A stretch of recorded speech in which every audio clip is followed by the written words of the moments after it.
ప్రాంతీయ పార్టీలు ఒక్కొక్కటిగా మాయం చేసే ప్రయత్నాలు కేంద్ర పార్టీలు చేస్తున్నట్లు కనిపిస్తాం. మీరు కూడా పార్టీ పెడతామని గతంలో చెప్పడం సాధ్యమవుతుంది అన్న ఈ పోటీలా? జరుగుతుంది బరాబర్. తెలంగాణ ప్రజల అమరుల ఆకాంక్షల మేరకు నిలబడగలుగుతారంటారా? ఎందుకు నిలవడం పై టీఆర్ఎస్ వచ్చినప్పుడు గట్టిని అన్నారు అందరూ. ఎందుకు నిలబడరు? మొన్న హిడ్మా చచ్చిపోయాడు. వాళ్ళు ప్రజల గురించే పనిచేశారనే భావన కొంత జనాలలో ఉన్నది. ప్రభుత్వము, కేంద్ర ప్రభుత్వము, మిలిటరీ, ఆర్మీ అందరు కలిసి నిన్న మొన్న హనుమంతుది నల్గొండ దగ్గర జరిగిన ఫ్యూనరల్ కూడా చూడండి, 10,000 మందికి పైన వచ్చింది జనాలు. అక్రమాలు చేస్తా ఉన్నారు, తెలంగాణ సంపదను అంతా దోసుకుంటా ఉన్నారు. ఇప్పుడు అంటున్నాడు నేను సచ్చినా బతికినా తెలంగాణ కోసమే అని ముఖ్యమంత్రి మాట్లాడాడు. అన్ని బక్వాస్ మాటలు, బ్రోకర్ మాటలు, బోకస్ మాటలు. ఇది తెలంగాణ రైజింగ్ అని ఏ ఊరికి పోయినా కానీ పేద బస్సులకు స్టిక్కర్ లేచి పెట్టాడు. యాడ రైజింగ్ ఏమైతుంది? టాయిలెట్ లేవు పిల్లలకు. ఎక్కడే భారతమాత అని చెప్పుకుంటా బాత్రూమ్ లేకుండా తిరుగుతుంది. ఇది ఎక్కడ కథ? ఇప్పుడు స్వయంగా కేసీఆర్ కుమార్తె కల్వకుంట్ల కవిత గతంలో మీరు ఏమైతే చెప్పారో అవి ఇప్పుడు ఆమె చెప్తా ఉంది. ఆమె నోట్ చెప్తుంది అంటే ఇప్పుడు ఐఎస్ఐ మార్కెట్ లెక్క అయిపోయింది. నేను చెప్పేటి అని వాస్తవమే. అట్లా వాస్తవం కనుక ఆమె కూడా జైలుకు పోయి వచ్చింది కదా. అంటే కల్వకుంట్ల కవిత నిన్న ఏడవడం, కన్నీరు పెట్టడం, ఆమె కొట్లాట ద్వారా తెలంగాణ గ్రామాన బతుకమ్మ ఏరింది. పాపం ఆమెనే బతుకమ్మ కనిపెట్టిన వాళ్ళ నాయన బ్రాండ్ వేసింది కదా. అప్పుడు ఆమె ఉల్టా కొత్త పార్టీ పెట్టబోతా ఉన్న తెలంగాణ ఉద్యమకారులను, తెలంగాణ కళాకారులను, తెలంగాణ పోరాట యోధులందరినీ కలుపుకోబోతున్నట్లు సమాచారం వినిపిస్తా ఉంది. అందులో పృథ్వీరాజు కూడా ఫోన్లో పోతుందేమో బహుశా కవిత నుండి అని చెప్పేసి ఒక సమాచారం పనిచేస్తారా కలిసి అందరు రమ్మనబ్బా.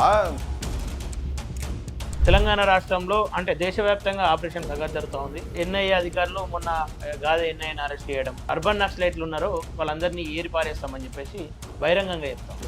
భరతమాత ఎప్పుడు పిరికితనంతో భయపడి ఎవడో బెదిరిస్తే ఇంట్లో కూర్చోమని నేర్పియలే. మాకు పిరికి పాలు దాగిపోయలే. మా తల్లులు ధైర్యాన్ని ఇచ్చినాయి, ఎదిరించని చెప్పినాయి, నిజం మాట్లాడమని చెప్పింది, ఉన్నది మాట్లాడమని చెప్పింది. ఎస్, ఒక్కటి మాత్రం పక్కా ఏంటంటే రాజ్యానికి పైకి రావాలంటే మాత్రం నువ్వు ఓటుని నమ్ముకోవాలి, బందూకుని కాదని చెప్పని. Pen is more powerful than gun అని చెప్పి నేను నా స్టూడెంట్ డేస్ నుంచి చెప్తున్నా, ఇప్పుడు చెప్తున్నా, ఎప్పటికి ఇస్తాను. ఉపమానాలు మొత్తం ఈ బిరుదులు అర్బన్ నక్సలైట్ అని ఇస్తే దానికి ఎవడేం చేయలేడు. సమాజం చూసుకుంటుంది, జనం చూసుకుంటుంది దాన్ని. నమస్తే, welcome to plus TV Telangana. ఈ రాష్ట్ర వ్యాప్తంగా కూడా కల్వకుంట్ల కవిత కన్నీటి మాటలతో ఈరోజు న్యూస్ పేపర్లన్నీ హెడ్లైన్గా నిండిపోయినాయి. ఇంకా అనేక అంశాలు ఉన్నాయి, అసెంబ్లీ విషయాలు కావచ్చు. ఇంకా తెలంగాణలో ప్రాంతీయ పార్టీని తొక్కే ప్రయత్నాలు ప్రధాన పార్టీలు చేస్తూ ఉన్నట్లు క్లియర్గా అనిపిస్తూ ఉంది. వీటన్నిటిపైన మాట్లాడే ప్రయత్నం చేద్దాం. మనతో పాటు తెలంగాణ పృథ్వీరాజ్ గారు ఉన్నారు. అన్న నమస్తే. నమస్తే. జై తెలంగాణ అన్న. జై తెలంగాణ అన్న. మొదట ఒకటి కల్వకుంట్ల కవిత అంశం పక్కన పెడితే ఈ రాష్ట్రంలో ఎంత కాదన్నా ప్రాంతీయ పార్టీ ఆత్మగౌరవానికి నిదర్శనంగా ఉంటాయి. ఇలా ప్రాంతీయ పార్టీలు ఒక్కొక్కటిగా మాయం చేసే ప్రయత్నాలు కేంద్ర పార్టీలు చేస్తున్నట్లు కనిపిస్తూ ఉంది. మీరు కూడా పార్టీ పెడతామని గతంలో చెప్పడం, అందరూ ఏకతాటి మీదకి వస్తామని చెప్పడం సాధ్యమవుతుంది అన్న ఈ పోటీలా? ఎప్పుడైనా కానీ అంటే ఇండియా ఫెడరల్ స్టేట్, విభిన్న దాదాపు 560 పైన సంస్థానాలు కలిసి ఒక దగ్గరకు వచ్చి విభిన్న భాషలు, విభిన్న సంస్కృతి, సాంప్రదాయాలు అన్ని కలిపితే ఒకటి federation of state India. Okay. So ఎవరి ఐడెంటిటీ వాళ్ళు మెయింటైన్ చేయాలని ఉంటుంది. అట్లనే రాజకీయ ఐడెంటిటీ కూడా ఎవరి హక్కులు వాళ్ళ గురించి వాళ్ళు. అందుకనే ఇప్పుడు తమిళనాడు వాళ్ళు ఉత్తర హిందుస్థాన్తో కలవారు. ఇప్పటి నుంచి కాదు, భారతదేశం మొత్తం కలిసిన తర్వాత కూడా, ఇండియాగా ఫామ్ అయిన తర్వాత కూడా తమిళియన్స్ ఇప్పటిదాకా ఆ నార్త్ ఇండియన్ సుప్రీమసీని ఒప్పుకోరు. అట్లా ఒక రాష్ట్రం లీడర్షిప్ ఇంకో రాష్ట్రం లీడర్షిప్ను ఒప్పుకునే పరిస్థితి లేదు. అంటే కంప్లీట్ భారతీయత అంటే అందరి ఇండివిజువల్ వాళ్ళకు ఉన్నటువంటి జీవన విధానాలు కనుక అందరు గౌరవిస్తే పొలిటికల్ పార్టీలు, అప్పుడు ఒక భారతీయత అనేది వస్తుంది. అందరిలో కూడా భారతీయత ఉంది. ఇప్పుడు మనందరికీ ఉంటుంది. ఫస్ట్ నేషన్ ఫస్ట్ అని అంటాం, కానీ మన రీజనల్ ఇష్యూస్ కూడా గౌరవించే స్థాయిలో ఉంటే వేరే తిరిగి ఉంటుంది. ఇక్కడ ఒకటన్నా, ప్రాంతీయ పార్టీలను తొక్కడమే లక్ష్యంగా కాంగ్రెస్, బీజేపీ పాములు కలుపుతూ ఉన్నాయి. గతంలో బీఆర్ఎస్ అంటే అప్పటి టీఆర్ఎస్లో మీ అందరి పాత్ర ఉంది. అటు మీ నాన్నగారి పాత్ర కావచ్చు, విద్యార్థి విభాగంలో మీ పాత్ర కావచ్చు, అందరి ఉన్నాయి. ఒకప్పుడు నిర్మాణం చేసినాం, ఇలా పార్టీ మొత్తం ముక్కలుగా అయిపోతూ ఉంది, కనరాకుండా పోతా ఉంది అన్న బాధ ఏమైనా ఉందా అన్న మీ లోపల? అది ఆల్రెడీ భారత రాష్ట్ర సమితి అయింది కదా. అది తెలంగాణ పనికిరాదని చెప్పి 2001లోనే వదిలేసి వచ్చేసినాం కదా. అది ఉద్యమం కాదు, ఫక్త్ రాజకీయాలు చేస్తున్నది టీఆర్ఎస్ అని అప్పుడే అనుకున్నాం. తర్వాత ఆయన పవర్కి వచ్చినాక అది తేటతెల్లం చేసిండు కదా. భారత రాష్ట్ర సమితి అది కూడా ఒక జాతీయ పార్టీ కదా. ఇప్పుడు అది రీజనల్ పార్టీ ఎందుకు అవుతుంది? ఇప్పుడు తెలంగాణకు రీజనల్ పార్టీ లేదు. రీజనల్ పార్టీ కావాలి ఇప్పుడు తెలంగాణకు. అది ప్రజల రూపంగా వస్తుంది. రేపు ప్రజలు ఫామ్ చేసుకుంటారు, అలా సమస్యనే లేదు. ఆ గ్యాప్, ఆ స్పేస్ తెలంగాణలో ఉంది. గతంలో అనేక పోరాటాలు చేసి ప్రభుత్వాన్ని కూలదోసేదాకా మీరు పోరాటం చేసిరు. మీలాంటి వాళ్ళు చాలా మంది ఉద్యమకారులు కావచ్చు, ఇంకా అనేక మంది పోరాటం చేసిరు. ఈ సందర్భంలో ఆల్టర్నేట్ చూపించడంలో మీరు అంతా ఫెయిల్ అవుతారు అని చెప్పేసి అంటే ఏం చెప్తారు? మేము ఫెయిల్ కాలే, ఇప్పుడు ఫెయిల్ కాలేము, కాము కూడా. మొన్నటి దాకా అయ్యో ఉన్నది కదా ఆ పార్టీ ఒకటి ఉన్నది కానీ మా ఊళ్ళు చదువుకున్న వాళ్ళందరూ మేధావులు, కవులు, కళాకారులు కొంతమంది అది ఒకటి ఉండే మళ్ళీ కొత్తది ఎందుకు అని ముచ్చట పెట్టిర్రు. అందుకనే కదా గదరన్న కూడా ఓ పార్టీ పెట్టిండు, యాక్చువల్గా రిజిస్టర్ చేయించిండు. సరే ఈ లోపల గదరన్న కూడా చనిపోయిండు. తెలంగాణకు అనివార్యంగా యువత నాయకత్వంతో ఉద్యమాలు చేసేటువంటి ఆలోచన ఉన్నటువంటి వాళ్ళతోటి ప్రజల పక్షాన ఈ ప్రాంత పక్షాన ప్రగాఢమైన విశ్వాసము, ప్రేమ ఉన్నటువంటి వాళ్ళు కనుక ముందు పడితే అది సక్సెస్ అవుతుంది. ఇవాళ చాలా మంది కవులు, కళాకారుల లోపల కూడా ఆలోచన ఉంది. ఫెయిల్ అయిపోయింది, తెలంగాణ ఫెయిల్ అవుతున్నది. ఇప్పుడు బయట చర్చ ఉన్నది, ఏం తెచ్చుకున్నాక తెలంగాణ ఏందా ఎక్కడ వేసిన గొంగడ అక్కడనే ఉన్నది కదా, లెక్కనే ఉన్నది కదా. రాజకీయ నాయకత్వం తెలంగాణను ఫెయిల్ చేసింది. సో ఇవాళ అందుకనే ఒక ప్రత్యామ్నాయ రాజకీయ వ్యవస్థ తెలంగాణకు అవసరము, అనివార్యము. అది యువతరం తీసుకొస్తారు, మా బోటోలం కూడా అందరం కలిసి అది ఏదో ఒకటైతే జరుగుతుంది బరాబర్. ఏదో ఒక ప్రత్యామ్నాయ రాజకీయ వేదిక, తెలంగాణ ప్రజల అమరుల ఆకాంక్షల మేరకు ఒక రాజకీయ పార్టీ మాత్రం వచ్చే అవకాశం తెలంగాణలోనే వస్తుంది కూడా. నిలబడగలుగుతారంటారా? ఎందుకు నిలవడం భయ్? టీఆర్ఎస్ వచ్చినప్పుడు గట్టినే అన్నారు అందరూ, ఎందుకు నిలబడరు? ఇప్పుడు సమస్యలు ఉన్న దగ్గర జనం వస్తారు ఎక్కడైనా కానీ. గతంలో విలువలతో కూడుకున్న రాజకీయాలు ఉంటుండే, ఇప్పుడు మొత్తం డబ్బుతో కూడుకున్నటువంటి రాజకీయాలు కనిపిస్తా ఉన్నాయి. ఈ డబ్బు మధ్యలో మీరు గెలవగలుగుతారా? నేను ఒక చిన్న ఉదాహరణ చెప్తా. మొన్న హిడ్మా చచ్చిపోయిండు, వాళ్ళు ప్రజల గురించే పనిచేశారనే భావన కొంత జనాలలో ఉన్నది. ప్రభుత్వము, కేంద్ర ప్రభుత్వము, మిలిటరీ, ఆర్మీ అందరు కలిసి ఆపాలనుకున్నా కానీ కొన్ని వేల మంది తండోపతండాలుగా పోయినరా లేదా? ఫ్యూనరల్ కు పైసలు ఇస్తే పోయినరా ఎవరన్నా? లేదు. ఓకే, ఇప్పుడు నిన్న మొన్న హనుమంతుది నల్గొండ దగ్గర జరిగిన ఫ్యూనరల్ కూడా చూడండి, 10,000 మందికి పైన వచ్చింది జనాలు. ఎందుకు వచ్చారు? ఇలా మీటింగ్లకు రమ్మంటేనే జనాలు పైసలు ఇస్తేనే వస్తారు, లేకుండా రారని. రాజకీయ నాయకులు మొత్తం వసూలు రాజాలు, ఈ రాజకీయ వ్యవస్థతో మాకేం ఒరిగేది లేదని జనం కూడా పైసలు తీసుకొని పోతున్నారు కావచ్చు, అంతే తప్ప ఇలా నిజాయితీ పరులు కనుక ముందుకొస్తే జనం కూడా ఆదరిస్తారు, గౌరవిస్తారు. ఇలా నేను ఒక ఉదాహరణ చెప్తే ఈ సందర్భంలో చెప్తున్నా. దేశ్ముఖి విలేజ్ ఉంది కదా ఇక్కడ పక్కకు, ఆ విలేజ్ లో దాదాపు 250 మంది, అంటే ఆ ఊర్లో 55 నుంచి 60,000 రూపాయలు, ముగ్గురు సర్పంచ్ నిలబడితే 10,000 రూపాయలు సర్పంచ్ల క్యాండిడేట్లు ఇచ్చారు. ఒక ఆయన 8,000 ఇచ్చిండు, ఇద్దరు 10,000 ఇచ్చారు, ఇద్దరు 5,000 ఇచ్చారు. వార్డు మెంబర్లు కూడా దాదాపు 5,000 నుంచి 10,000 దాకా ఒక్కొక్కటి ఇస్తే ఒక్క ఓటుకు 55 నుంచి 60,000 రూపాయలు ఇస్తామని ముందుకుంటే ఒక్క ఓటుకు, అంటే కుటుంబం 4 ఉంటే 2 లక్షల రూపాయలు వస్తాయి ఒక ఇంటికి.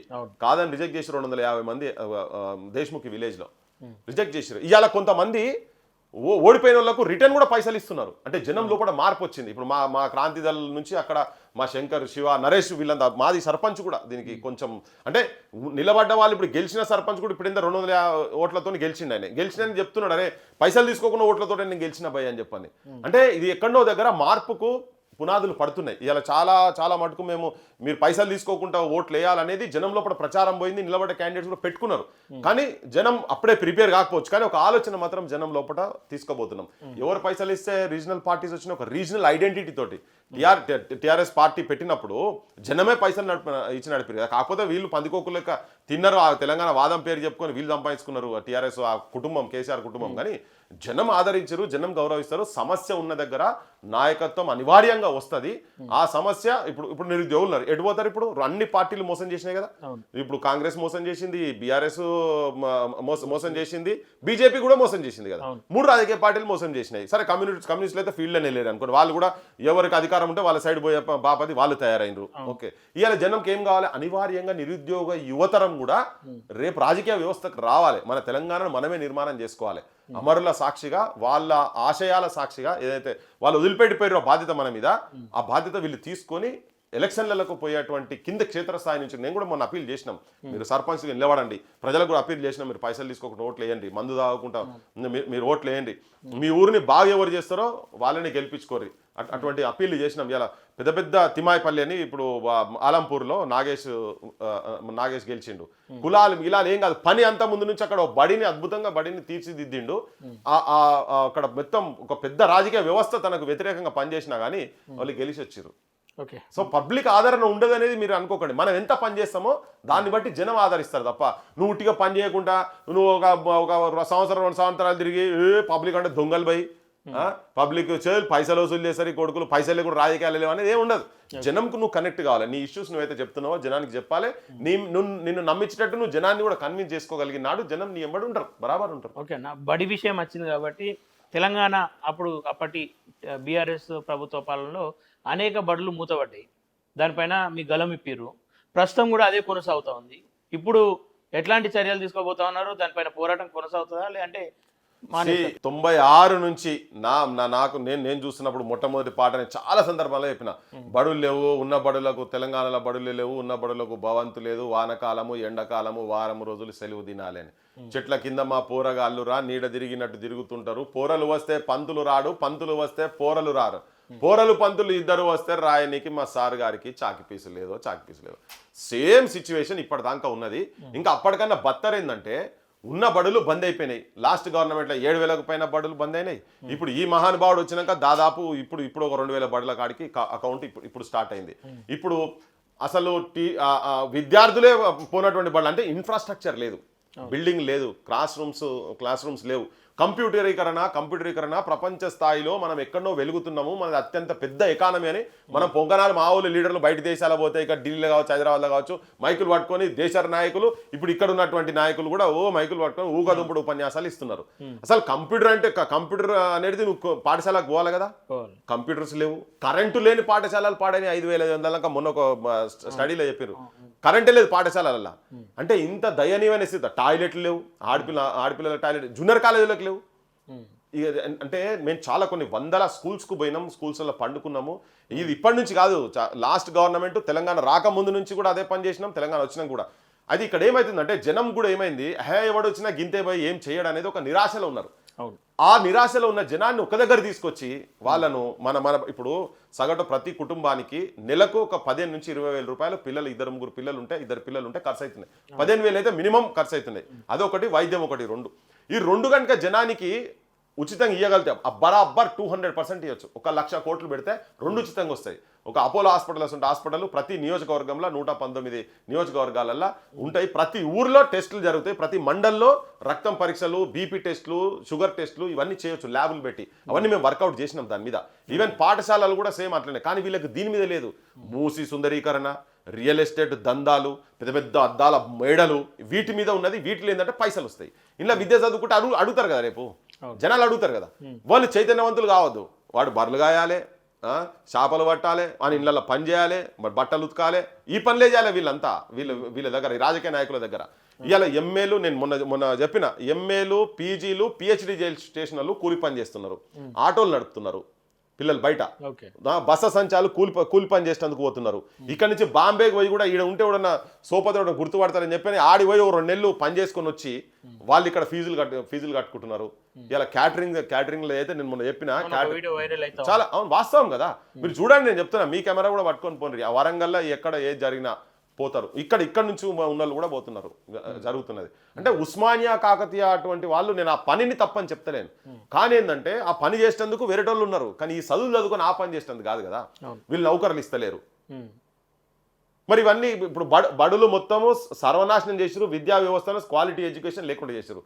94% చదువుకొని బయటికి వస్తే స్కిల్లెస్ ఉన్నటువంటి వాళ్ళు 94% అని స్టడీస్ చెప్తుంటే ఓన్లీ 6%, అంటే 100 మంది చదువుకొని బయటికి వస్తే మనకి స్కిల్స్ ఒక 6% మటుకే ఉంటున్నాయి. అది కూడా ఏంది, వాళ్ళ ఇండ్లలోనో వాళ్ళు చెప్పించో ట్యూషన్లు పెట్టించో చదివిస్తే తప్ప.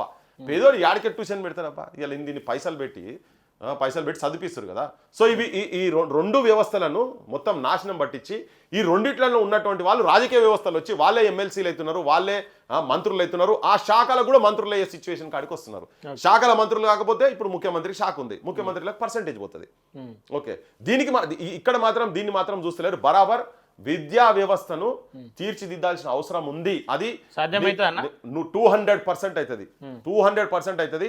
నా సొంటోడు, నేనంటే నా సొంటోడు ఎవడైనా, ఇటువంటి ఆలోచన ఉన్నోడైనా, ఈ నేల మీద, ఈ గడ్డ మీద, ఈ త్యాగాల మీద మమకారం ఉన్నోడు ఎవడు ఆ ముఖ్యమంత్రి పదవిలో కూర్చున్నా కానీ బరాబర్ జరుగుతుంది. ఇప్పుడు అంటాడు, నేను సచ్చినా బతికినా తెలంగాణ కోసమే అని ముఖ్యమంత్రి మాట్లాడి, అన్ని బక్వాస్ మాటలు, బ్రోకర్ మాటలు, బోకస్ మాటలు, అది ఫాల్తూ మాటలు, అవన్నీ జనాన్ని ఉట్టిగా పిచ్చోలని చేస్తున్న మాట్లాడే మాటలు. ఒకవేళ నీకు నిజంగా నిజాయితీ ఉండేది ఉంటే మన ఉస్మానియా యూనివర్సిటీకి 1000 కోట్లు అన్నాడు కదా, ఇప్పటిదాకా రాలే, జియో అన్నాడు. 1000 ఉద్యోగాలు ఇయ్యా ఫస్ట్. అక్కడ టీచింగ్ స్టాఫ్ పెట్టు, నువ్వు టీచర్లను పెట్టు, నువ్వు బడులు మంచిగా చేయి. ఇంటిగ్రేటెడ్ స్కూల్స్ మేము ఫండ్స్ ఇచ్చినాము, కాంట్రాక్ట్లను పిలుస్తున్నాము, బిల్డింగ్ కన్స్ట్రక్షన్ ఇవన్నీ చేసి 5 ఏళ్ళు కథం పట్టించేసారు. అంతకుముందు ఆయన కూడా గట్లనే చూపించిండు, పీస్ మిఠాయి చేతిలో పట్టుకొని ఇది నీకే అన్నట్టు కేసీఆర్ గతంలో చూపించిండు కదా. ఆయన ఒక బడి కట్టిండు, గజ్వేల్లో కట్టేసేసి అదే మొత్తం పోస్టర్లు వేసేసి దాన్నే పెట్టేసి ఆడ చూసినా కానీ మనం బస్సులో కూర్చుంటే పైన కూడా అదే కనబడుతుంది, ఆడ ఉన్నా కానీ అవే హోర్డింగ్లు కనబడతాయి, ఆడున్న హోర్డింగ్లు కనబడతాయి. పుసుకుని ఎక్కడ సాయి తాగుదామని ఆడుతుంది, ఆడ చూస్తే కూడా హోర్డింగ్ అదే కనబడుతుంది. ఈ ముఖ్యమంత్రి కూడా కట్టినే తెలంగాణ రైజింగ్ అని ఏ ఊరికి పోయినా కానీ పేద బస్సులకు స్టిక్కర్ వేసి పెట్టిండు. ఆడ రైజింగ్ ఏమైతుంది? టాయిలెట్ లేవు పిల్లలకు, పంతులు లేరు పాఠాలు చెప్పేందుకు. ఇప్పుడు నేను ఉస్మానియా ముచ్చటనే చెప్తున్నా, వీళ్ళన్నీ ఊకదుంపుడు ఉపన్యాసాలు వీళ్ళు మాట్లాడేటన్నీ. ఈ పాలకులైనా ఆ పాలకులైనా ఏ పాలకులైనా ఇంక్లూడింగ్ బీజేపీ వాళ్ళు కూడా, వాళ్ళు కూడా ఇప్పుడు విద్యా వ్యవస్థ మీద మొత్తం ఫోకస్ చేసి చేయాలి కదా. ఎక్కడే భారతమాత అని చెప్పుకుంటా బాత్రూమ్ లేకుండా తిరుగుతుంది, ఇది ఎక్కడ కథ? విద్యా వ్యవస్థ విద్యా వ్యవస్థ మొత్తం నాశనం పట్టించి వదిలిపెట్టారు. బరాబర్ పాసిబుల్ అవుతుంది, చేయొచ్చు. నేను ఉట్టిగా చెప్తలే, మేము స్టడీ చేసి, నేను చెప్తున్నా స్టడీ చేసి మన దగ్గర పుస్తకాలు ఉన్నాయి, ఈ పుస్తకాలు పట్టుకొని పోయి కూడా గతంలో ఇచ్చినాం. సరే మా టీంలో కొంతమంది పోయి ఇప్పుడు ప్రభుత్వం దగ్గర చిన్న చిన్న పదవుల గురించి నెల జీతాలకు పోయి ఆడ పనిచేస్తున్నారు, వేరే విషయం. కానీ మేము అవన్నీ తయారు చేసిన వాటిలో మా భాగస్వామ్యం కూడా ఉన్నది కదా. ఇగో ఈ ఇంట్లో కూడా కూర్చొని లెక్కలు రాసినాం. సో ఇవన్నీ ఉన్నాయి, చేయొచ్చు, పాసిబిలిటీ ఉంది. కానీ నీకు నిజాయితీ కావాలి, నిబద్ధత కావాలి, చెయ్యాలనేటువంటి దమ్ము ఉండాలి, ఆ ప్రేమ ఉండాలి. పైసలు ఎంతసేపు నువ్వు పదవులు రాగానే పైసలు మింగుడు దందాలు చేసుకుంటా గివే చేసుకుంటా కూర్చుంటే కుదరదు. మేము అందరి దగ్గర తీసుకుపోయి పెట్టినాం, ఎలక్షన్స్కి ముందే చూపించినాం. ఇలా ఓ 5-10 అటు ఇటు అయితే అంతే తప్ప పెద్ద తేడా ఏముండదు. ప్రతి ఈ నేల మీద ఏ కడుపులోకి వెళ్ళి బయటపడ్డ ప్రతి బిడ్డకు ఉచిత విద్య ఇవ్వచ్చు, ఉచిత వైద్యం ఇవ్వచ్చు, ప్రతి ఇంటికి వైద్యం ఇవ్వచ్చు. కానీ ఇప్పుడున్న కాలంలో విద్య వైద్యం వ్యాపారం అయిపోయింది. ఈ వ్యాపారస్తులు అంతా ఊరుకుంటారన్నా ఇవి ఉచితంగా ఇస్తా ఉంటే? ఎంతమంది అబ్బా వాళ్ళు, పిడికేడు మంది. ప్రభుత్వం ముందు వీళ్ళు అంతేనేది. నా అసలు వచ్చేది ఉంటే అసలు ఇవన్నీ జాతీయం చేసి పడేస్తాం ఫస్ట్. ఈ హాస్పిటల్, ఈ కాలేజీలు ఇవన్నీ ఉన్నాయి చూసినావా. ఇప్పుడు ఇది ఇన్న తర్వాత కాలేజీలు అందరూ ఇక నన్ను చూసుకుంటూ కూర్చుంటారు కావచ్చు వెనక, వామ్మని ఆయన ఇటువంటి వాడు వస్తే పరిశ్రమ ఆయన అని బరాబర్ జాతీయం చేయాలబ్బా. బ్యాంకులను ఇందిరాగాంధీ జాతీయం చేయలేదా? అట్లా జాతీయం చేసి పడేసాలి ఇవన్నిటిని. ఎన్ని వేల కోట్లు ఒక 20 ఏళ్ళు 25 ఏళ్ళ కింద వాళ్ళు ఒక్కొక్క డీటెయిల్స్ తీద్దాం. ఎవరెవరు ఇప్పుడు పలరాయేశ్వరుడు ఉన్నారు అనుకుందాం, మల్లారెడ్డి ఆయనే చెప్తున్నా పాలమ్మినా, పూలమ్మినా, పండ్లమ్మినా, తొక్కలమ్మినా, తొండమమ్మినా అని చెప్తుంటాడు కదా. ఇప్పుడు ఆయన కాడికెళ్ళి ఇవాళ ఎన్ని వేల కోట్లకు ఎదిగిండి ఆయన. ఎక్కడికెళ్ళి ఎదిగిండి? ఎవరి పైసలు అవి యాడికెళ్ళి వచ్చినాయి?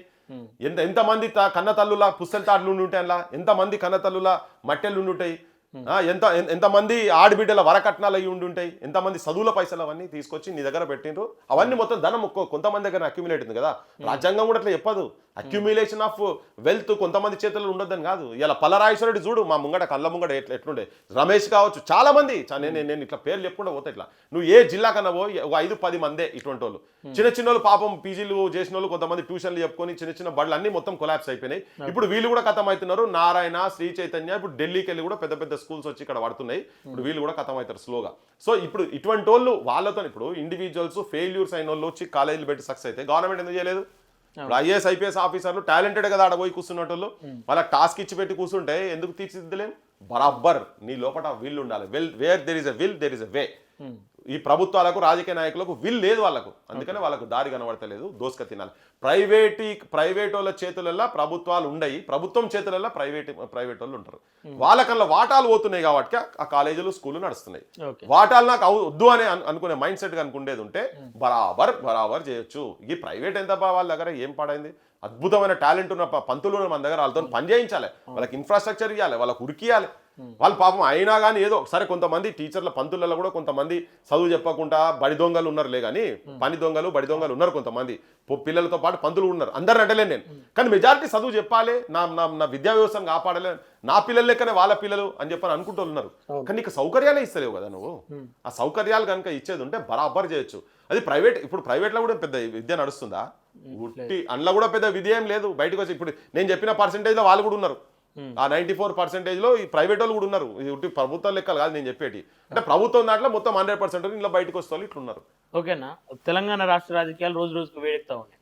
ఒకవైపు ఏమో గతంలో మీరు ఏవైతే కేసీఆర్ కావచ్చు, కేటీఆర్, హరీష్ రావు అక్రమాలు చేస్తూ ఉన్నారు, తెలంగాణ సంపదను అంతా దోచుకుంటా ఉన్నారు, ప్రాజెక్టుల పేరిట ఆ సంపదను కూడగట్టుకుంటా ఉన్నారని మీరు గతంలో చెప్పారు. అప్పుడేమో మీ మాటలను సరే కొన్ని ప్రతిపక్షాలు పట్టించుకున్నప్పటికీ ప్రభుత్వంలో ఉన్న వాళ్ళు మౌనం పాటిస్తారు. ఇప్పుడు స్వయంగా కేసీఆర్ కుమార్తె కల్వకుంట్ల కవిత గతంలో మీరు ఏవైతే చెప్పారో అవి ఇప్పుడు ఆమె చెప్తా ఉంది. ఆమె నోటి నుండి అమరవీరుల నాగం చేసిరు, ఉద్యమకారుల నాగం చేసిరు, ప్రాజెక్టుల పేరిట దోసుక తిన్నారని చెప్పి చెప్తా ఉన్నారు. ఎట్లా చూసారన్నా కల్వకుంట్ల కవిత మాటలు? బరాబర్. ఇప్పుడు ఏంటంటే మేము చెప్పిన నిజాలన్నీ జనానికి అర్థమవుతున్నది. జనానికి కూడా అప్పుడు చెప్పినప్పుడు అన్నారు అయ్యో ఎందుకు అంటారు, గట్ల కాదు, పాపం ఆయన సాగు నోట్ల తలకాయ పెట్టిండు, తెచ్చిండు, సాగు నోట్ల పెట్టింది లేదు, మన్ను లేదా ఆయన మనని పిచ్చోళ్ళని చేసినందుకు మాట్లాడిన మాటలు అవన్నీ ఉట్టియే బక్వాస్, అది దొంగ దీక్ష అని మేము చెప్పినాం. ఇవాళ ఇప్పుడు వాళ్ళ ఇంట్లోకి వెళ్ళి వచ్చి బయటకు వచ్చి చెప్తున్నది, ఆమె చెప్తున్నది. అంటే ఇప్పుడు ఐఎస్ఐ మార్కెట్ లెక్క అయిపోయింది మేము చెప్పేటి అని వాస్తవమే. అట్లా వాస్తవం కనుక ఆమె కూడా జైలుకు పోయి వచ్చింది కదా. కాకపోతే మిగతోళ్ళు ఇంకా పోయేడుతున్నది. మరి వాళ్ళును ఇప్పుడున్న ప్రభుత్వం అంతా కలిసి కేసీఆర్ రేవంత్ రెడ్డి ఇద్దరు ములాఖాత్ అయినట్టున్నారు. దండాలు చేతులు కట్టుకున్నా అంత మంచిగా అన్నాడు, నువ్వు నేను చూసుకుంటా అన్నాడు, ఈయన చూసుకుంటూ ఆయన ఆడున్నాడు. కానీ వీళ్ళు మాత్రం అరెస్టులు గారు, వీళ్ళ మీద కేసులు కావు, అయినా కానీ ఉట్టి నువ్వు కొట్టినట్టు చేయి నేను మొత్తుకున్నట్టు చేస్తా అన్నట్లు లెక్క నడుస్తున్నది వీళ్ళ మధ్యలో.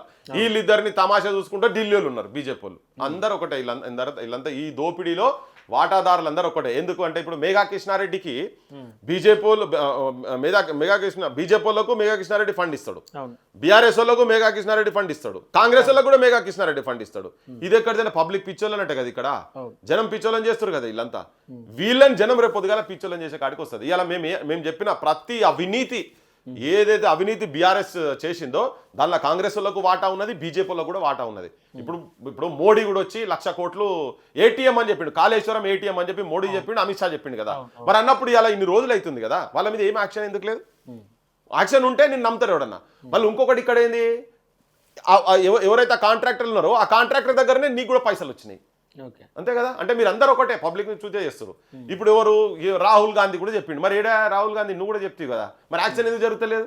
ఇలా ఇదంతా వీళ్ళన్నీ ఈ బోగస్ మాటలతోటి తెలంగాణను ప్రజలను నాశనం పట్టిస్తారు. అందుకే ఒక ప్రత్యామ్నాయం కావాలి. ఇలా మేము చెప్పిన ఎండార్స్ అవుతున్నది. ఇప్పుడు అదే ఇంట్లోకి వెళ్ళి బయటకు వచ్చి ఇప్పుడు పాపం ఆమె చెప్తా ఉన్నది, ఆమె కూడా చెప్తున్నది అయినాయి ఇవైనా అవైనా అని చెప్తున్నారు. అసెంబ్లీని అందరు దేవాలయంగా చూస్తారు, తెలంగాణ భవిష్యత్ అంతా అక్కడ నిర్మాణం అవుతుంది అని చెప్పేసి భావిస్తూ ఉంటారు.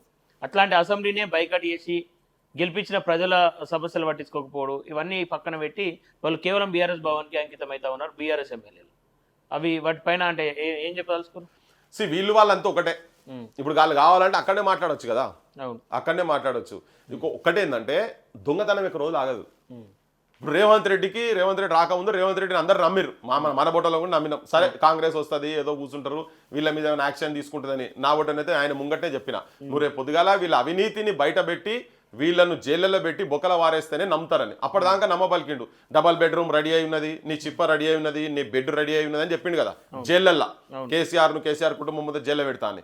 కానీ ఇప్పుడు మధ్య ఫామ్ హౌసే అయిపోయింది, ఇంకేది ఫామ్ హౌస్లో ఉండే, అది కూడా జైలు లెక్కనైనా ఇంకేమున్నది అని చెప్పని మాట్లాడుతుంది. ఇలా దాని చుట్టూ వాళ్ళు కూడా గదే పోలీసు వాళ్ళు, జైల్లో కూడా గదే పోలీసు వాళ్ళు అని చెప్తున్నాడు. మరి రేపు పొద్దుగా జైలు ఉన్న వాళ్ళు అందరూ కూడా గట్టిన ఫామ్ హౌస్లో పెట్టు మరిగా ఉన్నోళ్ళందరినీ. అవి కూడా అంతే కదా, ఆ చుట్టూ కూడా గదే పోలీసు వాళ్ళు ఉన్నారు కదా. ఇంకేంది శిక్ష భగవంతుడు ఇస్తానని మాట్లాడుతుంది, నేను వేదాంతం మాట్లాడుతుండు. అంటే ఈ వేదాంతాల వెనుక పైసలు లావాదేవీలు, కేసీఆర్ సంపాదించిన పైసలకు రేవంత్ రెడ్డి కూడా వాటా పోయిందని జనం నమ్ముతున్నారు. ఇక నువ్వు దైవాధీనం అన్నకి ఇంకేం పాడవుతుంది, గాలికి దీపం పెట్టి దండం పెడుతుంటుంది అది. సో గట్లనే ఇప్పుడు ఈయన అన్ని కథలు చెప్తున్నాడు. ఈయన వీళ్ళందరూ ఒకటే అనేది జనం కూడా చాలా క్లియర్గా మెసేజ్ పోయింది. అందుకనే వీళ్ళు అసెంబ్లీలో మాట్లాడినా బయట మాట్లాడినా ఏం మాట్లాడినా ఇప్పుడు అమ్మాయి మొత్తం తోలు తీసుడే అనే మొత్తం ఇక తోలు ఉడవీకుడు అని, బిడ్డాను తోలు ఉడవిక్తావా అని లాగులో తొండలేసుకొడతాను ఆయన చెప్పబట్టే. ఈ జనం మొత్తము ఈ తోలు ఉడవీకుడును తొండలేసుకుంటుడు కాడనే ఉన్నది ఇదంతా చర్చ అంతా. అసలు ఈ రెండింటి మధ్యలో అసలు చర్చ చేస్తలేరు అనేది జనానికి కూడా పోతున్నది కదా. ఆ రోజు అదో ఉంటుంది కావచ్చు, కానీ మీడియాలలో అక్కడిక్కడ ఎక్కడ చూసినా కానీ వీటి మీదే నువ్వు ఆ భాష ఎట్లా మాట్లాడుతావు, నువ్వు ఈ భాష ఎట్లా మాట్లాడుతావు, ఇదంతా డ్రామా వీళ్ళు చేసేటి అన్ని. నిజంగా రేవంత్ రెడ్డికి నిజాయితీ ఉండేది అంటే ఇప్పటికే బొక్కలలో వాళ్ళ వీళ్ళంతా. టెలిఫోన్ స్కామ్ ఎంత ఘోరమైన స్కామ్, అది సంసారాలు నాశనం పట్టించారు మొత్తం ఎక్కడిదక్కడ. ఘోరం, అది ఎంత అన్యాయము. జనాన్ని బజార్లకు తీసుకొచ్చిండ్రు, ఆడబిడ్డల జీవితాలను నాశనం పట్టించారు. ఎంతో మంది దగ్గర పైసలు వసూలు చేశారు. అటువంటి చేసి 2 ఏళ్ళు అవుతున్నది ప్రభుత్వానికి వచ్చి వాటాలు తీసుకొని నోరు మూసుకొని కూర్చున్నారు. సరైన ఆధారాల కోసం వెయిట్ చేస్తా ఉన్నాం. ఎన్ని రోజులు ఆధారాల కోసం వెయిట్ చేస్తారు నాయన అర్థమైతలేదు. ఇంకెన్ని రోజులు సుప్రీంకోర్టు అట్లా కాదు, కాళేశ్వరం అయితే మొత్తం పెట్టిరు కదా, దానికి ఒక కమిషన్లు పెట్టి కథ పెట్టి అదంతా మొత్తం కింద గునిగింది, జనం చూడని చూసిరు. అవినీతి జరిగేది ఉంటే అది మంచిగానే ఉంటుండే. తర్వాత ఎన్నిటి మీద ఒక్కటి రెండింటి మీద పెట్టిరు దాన్ని అంతా. లక్ష్మీ పంపుల కాడికెళ్ళి మొదలైంది దీని కథ అంతా మొత్తం, ఈ అవినీతి భాగవతం అంతా. అంతా వీళ్ళందరూ వాటాదారులు. అసలు చేసి ఎవరు రావాలి, మేఘా కృష్ణారెడ్డి అంటే ఆయన రావాలి. ఇప్పుడు సపోజ్ ఇప్పుడు ఈమె చెప్పింది 1,00,000 కోట్లు ఒకరికే పోయినాయి అని చెప్పని, ఆయన ముంగడికి వస్తే ఆయన చెప్తారు నాకేమో నేను అందరికి ఇచ్చిన అని చెప్తాడు. అందుకే ఆయన ఎవరేమన్నారు, ఆయన జాగ్రత్తగా ఆయన మంచిగా ఉంటాడు. ఆయన ఇళ్లలో పెళ్లిళ్ళు అయితే, ఆయన ఇళ్లలో దావతులు అయితే, బర్త్డే ఫంక్షన్లో కూడా ముఖ్యమంత్రి పోతాడు, కేంద్ర మంత్రులు బీజేపీలు పోతారు, అందరు పోతారు అన్నట్టు. వీళ్ళందరూ మళ్ళీ అంతా ఆర్థిక వచ్చేవారు అంత ఒకటే రాయకే దోస్తానే లావాదేవీలే. ఇది బయట ఒకటి లోపల ఒకటి తమాషా జరుగుతున్నది అంతా. అంటే కల్వకుంట్ల కవిత నిన్న ఏడవడం కన్నీరు పెట్టడం ఇదంతా చూసి లాస్ట్కి ఏమంటా ఉంది, ఇవన్నీ నేను ఎప్పుడో ప్రశ్నించినా అందుకే నా మీద కుట్రలు చేస్తూ ఉన్నారు, తెలంగాణ ఉద్యమాల్లో నేను మొదటి నుండి ఉన్నా అని చెప్పేసి చెప్పుకుంటా వస్తూ ఉంది. తెలంగాణ ఉద్యమాల్లో గతంలో ఎప్పుడన్నా చూసిరా? సరే, నువ్వు మొదటి నుంచి ఉన్నా అంటే 2006 అన్నది కదా, నేను ఇక ఎర్లీ 90s నుంచే ఉన్నాం మేము దాంట్లో. ఓకే ఓకే, నా స్టూడెంట్ డేస్, ఇంటర్మీడియట్ డేస్ అప్పటి నుంచే మాకు ఆమె కొట్లాట ద్వారా తెలంగాణ గ్రామ గ్రామాన బతుకమ్మ ఏరింది, పాఠ్య పుస్తకాల్లో తెలంగాణ చరిత్రను పెట్టిరు అని చెప్పి చెప్తా ఉన్నారు. పాపం ఆ ఆవేశంలో ఉన్నట్టున్నది, ఆందోళన ఉన్నట్టున్నది, పాపం ఇంట్లోకి వెళ్ళి వాళ్ళు బయటికి పంపించేసారు అనే దాంట్లో ఉండి తెలియక మాట్లాడుతున్నట్టున్నది. కానీ పాపం ఆమెనే బతుకమ్మ కనిపెట్టినా అని వాళ్ళ నాయన బ్రాండ్ వేసిండు కదా. అప్పుడు ఆమె ఉల్టా ప్రభుత్వం వచ్చిన తర్వాత పైసలు ప్రభుత్వం తరఫుకెళ్ళి ఈమెకి ఇచ్చి ఆర్గనైజ్ చేయించాడు కదా, అది చెప్తలేదు. మళ్ళీ నన్ను మొదటి నుంచే వివక్ష చేసిండ్రు ప్రభుత్వం వచ్చిన కాడికెళ్ళని, అధికారికంగా పైసలే వీళ్ళకి ఇచ్చి వీళ్ళతో నడిపించింది కదా గవర్నమెంట్. సో ఏంటంటే వీళ్ళు ఏమనుకుంటారంటే మేము గుత్తేదారులం పట్టేదారులం అనుకుంటారు. బతుకమ్మ కనిపెట్టింది నేనే అనే లెక్క మాట్లాడుతూ పాపం ఓసారి ఆమె. అయితే జనంకు పిచ్చోలు కాదు కదా, జనం అంత ముందు కూడా బతుకమ్మ ఆడలే. ఇడ ఇళ్ళల్లో మనకు బతుకమ్మ తెలియదు, బొడ్డమ్మ తెలియదు, గౌరమ్మ తెలియదు, గునుగు పువ్వు తెలియదు, తంగేడు పువ్వు తెలియదు, సప్పట్లు తెలియదు, సాహిత్యం తెలియదు, పాటలు తెలియదు. ఈ సప్పట్లు ఏం కొట్టుకుంటా చుట్టూ తిరిగినాయి కూడా ఏం తెలియదు. ఈమె వచ్చి అన్ని నేర్పించింది, వాళ్ళ నాయన అట్లా ట్రైన్ చేసి పంపించినట్టు నేను వచ్చి ఇట్లా మాట్లాడుతుంది బయటకు వచ్చి. ఇవన్నీ బక్వాస్ మాటలు ఇవన్నీ. జనం ఏదన్నా జనానికి చెప్తే ఏదైనా చెప్తే జనానికి అక్కేటట్టు ఉండాలి. ఇతరక్క జనులు ఉయ్యాలు, ఒక్కూరికి ఇచ్చిరు ఉయ్యాలు అనేది ఈయన వచ్చినాకనే పాటలు వచ్చినట్టున్నాయి. జనంకి అది తెలుసు కదా. సో అవన్నీ వచ్చి ఇంకా ఉల్టా అన్నంతా నాశనం పట్టించారు, అంత కాగితం పూల పండుగ చేసి ఆగం పట్టించేసారు. అంటే కేసీఆర్ ఆధ్వర్యంలోనే ఆమె పనులు ఆమె స్టెప్స్ నడుస్తూ ఉన్నాయంటారా మాటలన్నీ?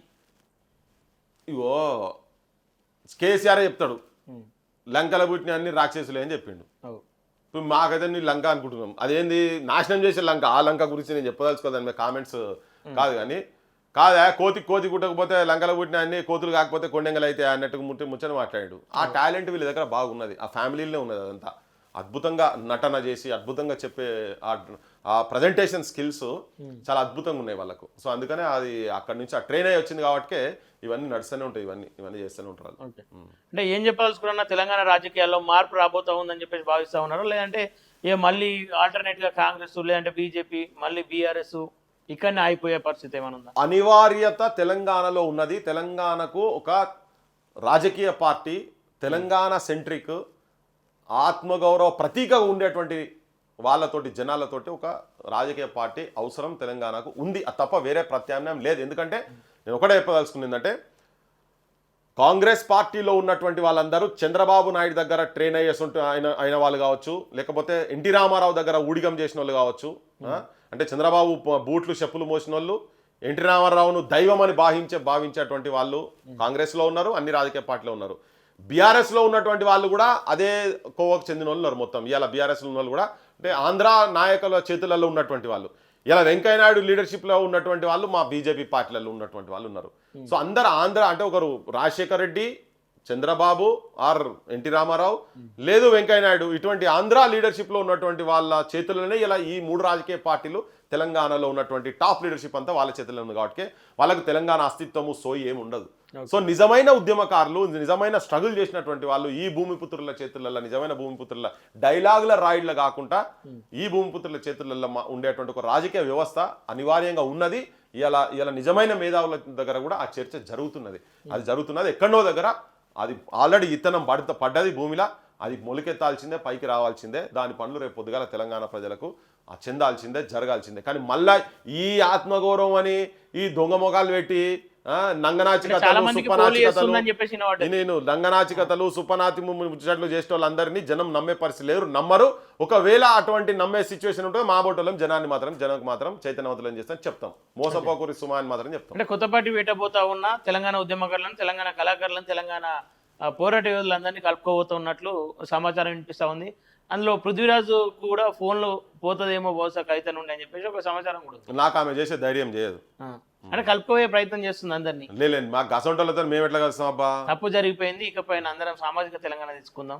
ఎస్, తప్పు జరిగిపోయింది అని అంటే ఇప్పటి వరకు ఆమె మంగళ షాపులు పెట్టి సంపాదించిన పైసలు ఉంటే ఉంచుకో, మిగతా పైసలన్నీ తెలంగాణ జనానికి సంబంధించిన పైసలు నువ్వు ప్రభుత్వానికి హ్యాండ్ ఓవర్ చేస్తావా నీ ఆస్తులు మొత్తం.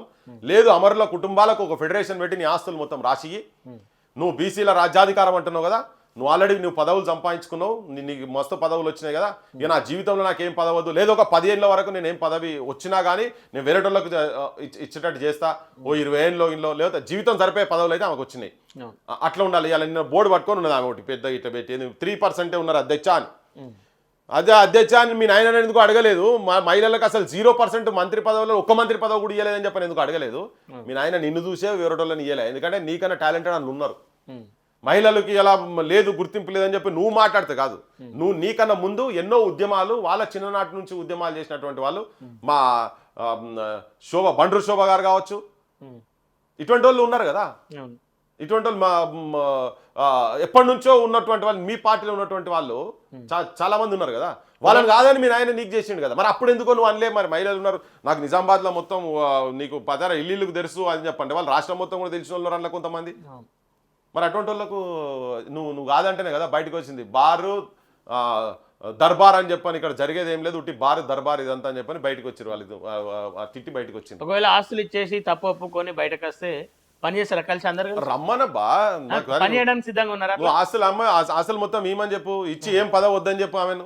నేను ఇప్పటి నుంచి నాకు సాలు, నేను బీసీ తప్ప నేను ఇప్పుడు ఆమెనే అంటుంది, ముఖ్యమంత్రి ఆయన చెప్పించుకుంటుంది వాళ్ళ వీళ్ళతోటి. అయిపోయాను పవర్ గురించే వస్తున్నావు, ఆడేదో ఖాళీ జరుగుతున్నది, మీకు ఆడాడ పడలేదు కాబట్టి బయటకు వచ్చినావు అని చెప్పని. ఇవాళ ఏంటంటే కొడుకు బిడ్డల మీద ఒట్లు ఇవన్నీ రాజకీయాలలో ఇవన్నీ నడుస్తూనే ఉంటాయి. సరే నేను ఇప్పుడు దానిలో పోదలుచుకోలే, కానీ నాకు కనబడుతున్నది నా అమరవీరుల తల్లుల కన్నీళ్లు కనబడుతున్నాయి. ఓకే, ఇవాళ తెలంగాణ నిరుద్యోగ తల్లుల కన్నీళ్లు కనబడుతున్నాయి. నా బిడ్డలు పోయి ఆటోలు నడుపుతున్నారు, పీజీలు పిహెచ్ చేసిన రోడ్ల మీద కూరగాయలు అమ్ముతున్నారు, బతుకులేక ఇలా నిరుద్యోగులు తల్లిదండ్రులకు బుక్కెడు బువ్వ కూడా ప్రేమతోటి ఆత్మగౌరవంతో బుక్కెడు బువ్వ పెట్టే పరిస్థితి లేనటువంటి నిరుద్యోగుల కళ్ళ నీళ్లు నాకు కనబడుతున్నాయి. నాకు ఈ కన్నీళ్లు నాకు కనబడాయి, నా అసలు పృథ్వీరాజ్ కనబడాయి. నేను పట్టించుకొని ఇవన్నీ ఇలా కొత్తగా వచ్చి మీరంతా నీతివంతమైన కుటుంబం కాదు మీది, నీకు అంత నీతి ఉన్నదని నేను నమ్మతలేను. నేను బరాబర్ అవినీతి. ఇలా రా నా ఇంటికి రా, నువ్వు చూసుకో. నేను కూడా ఒక మాజీ మంత్రి కొడుకుని, మీ నాయన కన్నా ముందు మేము అంటే నీకన్నా ఎక్కువ చదువుకున్నా నేను. ఉద్యమాలలో మేమున్నాం, మాకు మీ అసొంటోళ్ళు ఇవన్నీ పెట్టి చేయంగానే ఓ జనం అయ్యో బిడ్డ ఆడిబిడ్డ కదా అట్లా అని అనుకునే అంత లేదులే. ఎందుకంటే మా కళ్ళ ముంగట ఛాతీలు కొట్టుకొని కుటుంబాలు చచ్చిపోయిన వాళ్ళు ఉన్నారు. నాకు ఆ తల్లులు కనబడతాయి. మా ప్రవీణ్ నాయక్ తల్లి, లంబాడి తల్లి, మా బూక్యా ప్రవీణ్ నాయక్ తల్లి వాళ్ళు కనబడతారు మాకు. మా సాయి వాళ్ళ తల్లులు కనబడతారు మాకు. మా యాదన్న కుటుంబం ఏది లేదన్నా కానీ మేము మమ్మల్ని మా కుటుంబం, సమాజం, తెలంగాణ సమాజం అంతా నా కుటుంబం అనుకొని చచ్చిపోయిన యాదన్న వాళ్ళు కనబడతారు. ఇలా రోడ్ల మీద చదువుకుంటున్న వాళ్ళు మొత్తం అశోక్ నగర్లో కావచ్చు, మా దిల్ష్ నగర్లో కావచ్చు, హన్మకొండలో కావచ్చు, నల్గొండలో కావచ్చు, లైబ్రరీలో కూర్చొని చదువుకుంటారు కదా. ఏమవుతుందో నా భవిష్యత్తు అని తెలియకుండా ఉన్నారు కదా. వాళ్ళు ఎవరు లేనప్పుడు బాత్రూమ్లలో ఏడుస్తుంటారు, పండుకునే ముందు లేచిన తర్వాత కూడా నా భవిష్యత్తు ఏందని చెప్పి ఆలోచించి కళ్ళకెళ్ళి నీళ్ళు వస్తుంది చూసినావా. నాకు వాళ్ళ కన్నీళ్ళు కనబడతాయి అబ్బా, ఇలా కన్నీళ్ళు కనబడాయి ఈ బక్వాస్ ఇవన్నీ. అయ్యో అట్లెట్లన్నా అని చెప్పానంటే కూడా నాకు నచ్చదు. అంతా పాడలు మోసుకుంటా ఓరోరు నినాదాలు ఇచ్చుకుంటా వాళ్ళ జీవితాలు ఆగం చేసిన వాళ్ళు ఉన్నారు కదా, వాళ్ళ బాధలు వాళ్ళ గోసలు వాళ్ళ ఇంట్లోనే కనబడతాయి. వాళ్ళకి నీ ఆస్తి మొత్తం రాసి, నీకు దమ్ముందా రాసి మొత్తం నీ మహిళలు నీవన్నీ సంపాదించినావు కదా మొత్తం రాసి, అప్పుడు రాసిచ్చి నీ నాయన చేసిన అవినీతి, నీ అన్న చేసిన అవినీతి, నీ బావ చేసిన అవినీతి, నీ సంతోష్ చేసిన అవినీతి మొత్తం తీసి చిట్ట పట్టాలతోటి ఉట్టిగా రోజుకో పూటకు మాట మాట్లాడు కాదు. ఓ ఎమ్మెల్యే మాట్లాడినా ఆయన మీద మాట్లాడినా, ఇంకా సూర్యాపేట పోతే ఇంకో ఆయన మీద మాట్లాడినా, ఇట్లా కాదు. ఏదే చిట్టపత్రాలు ఉన్నాయో తప్పులు అన్నీ నువ్వు ఒప్పుకొని, ఇప్పుడు నువ్వు ఏ దందా చేస్తే నువ్వు బుర్జ్ ఖలీఫాలా కావచ్చు 20 లక్షల వాచ్ పెట్టిందండి ఆమె చెప్పింది కదా. 20 లక్షల వాచ్ మంగళ పని చేస్తే రావు కదా. మా మంగళ నెలకు వస్తున్నాయా, మా నాయ బ్రాహ్మణ నెలకు వస్తాయా నీ పైసలు అని వాచ్లు పెట్టగలుగుతుందా? ఇదంతా టీఆర్ఎస్ వాళ్ళకి తెలుసు, తెలంగాణ మొత్తం తెలుసు. ఈమె అవినీతి చేసింది, అవినీతి పర్రాలే ఈమె అని. మళ్ళీ అవినీతి పర్రాల దగ్గరికి ఎట్లా పోతాం? సో అందుకనే నాకు అవన్నీ ఏం కనిపించాయి. ఆ కన్నీళ్లు గార్చింది కదా, ఇవన్నీ ప్రమాణాలు చేశాను. నేను ఆమె వ్యక్తిగతంగా అనదలుచుకోలేదు, కానీ నేను చూసే దుర్కోణం డిఫరెంట్ వేరే ఉన్నది. నా 69లో నా తెలంగాణ అద్భుతమైన తెలంగాణగా ఉండాలని కలలు కన్నా 69 ఉద్యమకారులు ఎవరైతే ఉన్నారో చూసినావా, ఎలాంటి కూడా కొంతమంది బతుకున్నారు. నేను చచ్చిపోయినాక నా బొంద తెలంగాణలో పెట్టాలని చెప్పాను అని వాళ్ళ ఆస్తులు రాసి పెట్టిన వాళ్ళు కూడా కొంతమంది ఉన్నారు, అట్లా చచ్చిపోయిన వాళ్ళు కూడా ఉన్నారు. అటువంటి వాళ్ళ ఆలోచన, వాళ్ళ ఆశయాలు మా మీద ఉంటాయి, అవి మమ్మల్ని డామినేట్ చేస్తాయి. కాబట్టి ఇవన్నీ పెద్ద నేను పట్టించుకున్నామని. ఓకేనా, ఫైనల్గా తెలంగాణ రాష్ట్రంలో అంటే దేశవ్యాప్తంగా ఆపరేషన్ ఖగర్ జరుగుతూ ఉంది. ఎన్ఐఏ అధికారులు మొన్న గాదే ఎన్ఐఏని అరెస్ట్ చేయడం, దాని తర్వాత రఘును విచారణకు పిలవడం, ఆయన బ్యాంక్ అకౌంట్ డీటెయిల్స్ అడగడం. ఇంకా బీజేపీ వాళ్ళు బహిరంగంగా చెప్తా ఉన్నారు, ఎవరైతే అర్బన్ నక్సలైట్లు ఉన్నారో వాళ్ళందరినీ ఏరి పారేస్తామని చెప్పేసి బహిరంగంగా చెప్తా ఉన్నారు. ఎట్లా అంటే ప్రశ్నించే వాళ్ళందరినీ అర్బన్ నక్సలైట్లు అని చెప్పి చెప్తా ఉన్నారు. మౌనం పాటించే వాళ్ళను భారతదేశులు భారతమాత బిడ్డలు అని చెప్పి చెప్తా ఉన్నారు. ఏం చెప్పాల్సుకుందాం దానిపై? భరతమాత ఎప్పుడు పిరికితనంతో భయపడి ఎవడో బెదిరిస్తే ఇంట్లో కూర్చోమని నేర్పియలే. మాకు పిరికి పాలు దాగిపోయలే మా తల్లులు. ధైర్యాన్ని ఇచ్చినాయి, ఎదిరించని చెప్పినాయి, నిజం మాట్లాడమని చెప్పింది, ఉన్నది మాట్లాడమని చెప్పింది, సమాజం గురించి కొట్లాడమని చెప్పింది, త్యాగం చేయమని చెప్పింది. ఈ నేల నా తెలంగాణ తల్లి అది నేర్పించింది మాకు. కొంతమంది కడుపులో పుట్టిన బిడ్డలందరూ కూడా అటు ఇటు ఉన్నట్టుగా అటు మాట్లాడేవాళ్ళు కూడా ఉంటారు. ఎస్, ఒక్కటి మాత్రం పక్కా ఏంటంటే రాజ్యానికి పైకి రావాలంటే మాత్రం నువ్వు ఓటుని నమ్ముకోవాలి, బందూకుని కాదని చెప్పని. Pen is more powerful than gun అని చెప్పి నేను నా స్టూడెంట్ డేస్ నుంచి చెప్తున్నా, ఇప్పుడు చెప్తున్నా, ఎప్పటికి చెప్తాను నేను అది. ఓకే, కానీ సమస్యల గురించి ప్రశ్నిస్తాం. తుపాకీ పట్టుకొని నువ్వు రాజ్యానికి వ్యతిరేకంగా కొట్లాడలేవు, అది జరగని పని. దాంతో పర్మనెంట్ సొల్యూషన్ ఉండదు, టెంపరీ రిలీఫ్ ఉంటుంది కావచ్చు అక్కడిక్కడ. సో రాజ్యాంగం మనకు అధికారంలోకి వచ్చినందుకు ఓటు అనేది చేతిచ్చింది కాబట్టి ఆ ఓటుని నమ్ముకొని రమ్మంటున్నాం. ఇలా నక్సలైట్లకు కూడా మేము విజ్ఞప్తి చేసినాం, మీరు అట్లా చేస్తే చచ్చిపోవాల్సిన అవసరం లేదు. త్యాగాలు చేసారు మీరు 40 ఏళ్ళు 50 ఏళ్ళు, ఎందుకు ఆఖరికి ఏమవుతుంది? మీ ఇళ్ళల్లో గిన్నెలు కొట్లాడుతున్నాయి, మీ గదే గుణపెంకల ఇల్లు, గడ్డ్యాములు, కొట్టాల ఇళ్ళ లెక్క ఉన్నాయి వాళ్ళన్నీ. వాళ్ళు వ్యక్తిగతంగా ఏం సంపాదించుకునే వాళ్ళు కాదు, బయటికి వచ్చి జనజీవన స్రవంతిలో అక్కడ జనం లేరా అంటే ఉండొచ్చు. కానీ నువ్వు రాజ్యాంగానికి అనుకూలంగా దాని ఏవైతే మనకు హక్కులు ఇచ్చినాయో వాటి అండర్లాగా చేయాలని చెప్పని మొదటి నుంచి చెప్తాం, ఎప్పుడు చెప్తాం. ఒకవేళ రాజ్యము ఇట్లా మాట్లాడి ఇట్లా అన్నా కానీ నువ్వు అర్బన్ నక్సలైట్ అని అంటే దానికి ఉపమానం ఉదాహరణ ఏం చెప్తాం? ఇక ఇదైతే మేము అవుట్రైట్గా చెప్తున్నాం, అదే చెప్తాం. లేదు అసలు ఆఖరి బంధుకున్నంత వరకు విప్లవం ఉంటుందని చెప్తలేము మేము. ఆ విప్లవం నీ మనసులో ఉండి ఓటు విప్లవం, ఓటు చైతన్యం రావాలి, వచ్చి మన రాజ్యాన్ని మనం తీసుకొచ్చినాడు ఇవన్నీ పోతాయి. ఇప్పుడు రేపు ఇదే ఛత్తీస్గఢ్ ఉన్నది అనుకో, ఛత్తీస్గఢ్లో మొత్తం రేపు వీళ్ళందరూ బయటకు వచ్చి ఒక రాజకీయ వ్యవస్థ వాళ్ళు బెటనిస్తారనే నాకు తెలియదు, కానీ మేము ఇవన్నీ కాపాడతాము, గుట్టలు కాపాడతాం అని చెప్పని ఒక ఎమ్మెల్యేలు 10 మంది కనుక అయ్యి అసెంబ్లీలో కూర్చుంటే జరుగుతుంది ఆ పని? జరగదు. నువ్వు తుపాకి పెట్టుకుంటే నీకన్నా పెద్ద తుపాకి ఉన్నది కదా, ట్యాంకర్లు, స్టీమర్లు, గాలికలు వచ్చి కొట్టేసి వెళ్ళిపోతుంది కదా. అది ఎవరి దగ్గర? భారత సైన్యం దగ్గర, అది మనదే కదా. ఆ వ్యవస్థనే నువ్వు చేతిలో పెట్టుకో, నువ్వు జనాన్ని కన్విన్స్ చేసి ఓటుకు తీసుకొచ్చి పెట్టుకో. ఈ గట్ల అర్బన్ నక్సలైట్ ఎంత మనం కూడా తిరుగుతున్న జనంలేను కదా. జనం బుద్ధి చెప్తారు. ఒకవేళ అట్లా పిచ్చిగా చేస్తే రగెప్పుడు నువ్వు తుపాకి పట్టుకొని పొమ్మని రగెప్పుడు చెప్పలే కదా. నువ్వు రఘు మీద ఎప్పుడు చేస్తే ఏంటంటే ఏదో ఒకటి చేసి ఇరికిద్దామని ప్లాన్ చేశారు అనుకో, ఎక్కడ అనలే రగ ఎక్కడ తుపాకి పట్టుకున్నాడు నేను కూడా తుపాకి పట్టుకొని వస్తాను అనలే. ఒకవేళ మీరు తుపాకులు పట్టండి మేము మాత్రం ఇట్లనే ఉంటామంటే ఎవరు మాట్లాడే తప్పు అవుతుంది, రఘు మాట్లాడే తప్పు అవుతుంది, నేను మాట్లాడే తప్పు అవుతుంది. మేము మాట్లాడతలేము, ఎక్కడ కూడా మాట్లాడలేదు కదా, మనం ఎవరు కూడా ఇట్లా మాట్లాడతలేము. అందరూ మీరు బయటికి రాండి, ప్రజాస్వామ్య యుద్ధంగా పోరాటం చేద్దాం, ఇట్లా కూడా త్యాగాలు చేద్దాం. అవసరమైతే వాళ్ళు లాఠీచార్జ్ చేస్తారు, కొడతారు కావచ్చు, చంపుతారు కావచ్చు. ఫైరింగ్లలో కూడా 369 మంది జనం తెలంగాణ గురించి కావాలని చచ్చిపోలేదా?